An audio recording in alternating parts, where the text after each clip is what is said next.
Hello guys, Rishabh శెట్టితో చిన్న controversy అవుతుంది. చిన్నదేం కాదు, పెద్ద కాంట్రవర్సీయే. సో నిన్న ప్రీ రిలీజ్ ఈవెంట్ అయింది. మన young tiger NTR man of masses కూడా వచ్చిండు ఈవెంట్కి.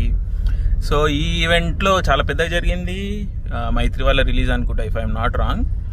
సో రిషబ్ శెట్టి తమిళనాడు పోయి తమిళ్ మాట్లాడిండు, బాలీవుడ్ బాంబే పోయి హిందీ మాట్లాడిండు. కానీ మన దగ్గరకు వచ్చేసి హైదరాబాద్ వచ్చేసి తెలుగు మాట్లాడలేదు. అండ్ దీని మీద కొంచెం కాంట్రవర్సీ అవుతుంది, బాయ్కాట్ కాంతారా అది ఇది అని చెప్పేసి. బాయ్కాట్లు అవన్నీ నేను బిలీవ్ చేయను, కానీ బేసికలీ ఆయన తెలుగు మాట్లాడకపోవడం ఏదో యాక్సిడెంటల్ విషయం కాదు, అదొక క్యాల్కులేటెడ్ విషయమే. బేసికలీ నాకు తెలిసి బెంగళూరులో తెలుగు వాళ్ళు ఏదో జరుగుతుంది కదా language. So today language has been weaponised, దాంట్లో మనకి ఎటువంటి అనుమానాలు లేవు. సో ఈ లాంగ్వేజ్ వార్స్ సిచ్యువేషన్లో ఆయన వచ్చి ఇక్కడ తెలుగు మాట్లాడకపోవడం అనేది ఇట్ టేక్స్ ఒక వేరే డైరెక్షన్కి వెళ్తుంది ఇది.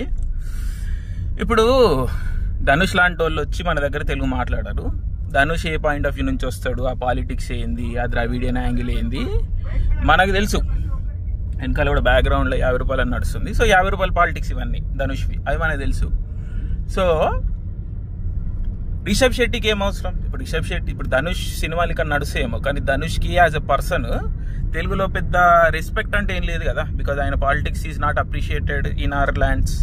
ఆంధ్ర తెలంగాణలో ధనుష్ పాలిటిక్స్కి పెద్ద అప్రిసియేషన్ లేదు, మెచ్చుకునే వాళ్ళు కూడా లేదు. కానీ రిషబ్ శెట్టి అట్లా కాదు కదా. కాంతారా సినిమాని జనాలు మన వాళ్ళందరూ ఓన్ చేసుకున్నారు. నాకు రిషబ్ శెట్టి అంటే ఎంత రెస్పెక్టో, కాంతారా అంటే ఎంత రెస్పెక్టో మనందరికీ తెలుసు.